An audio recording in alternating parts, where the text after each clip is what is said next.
How to check disk usage of directory and bandwidth usage.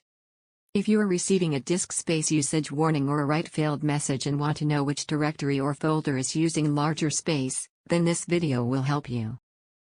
Log into your cPanel account. You will be on this page.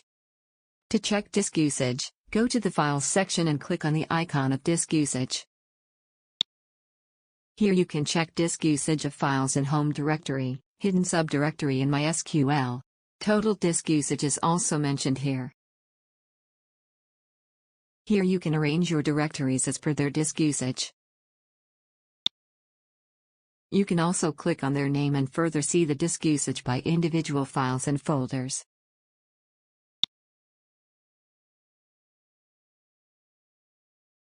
Now to check the bandwidth usage, go back to the home page.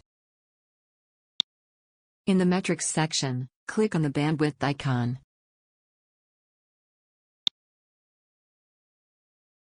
Here you can see the monthly bandwidth usage of your domain. In case you need more disk space and bandwidth, ask your hosting provider to send a quotation.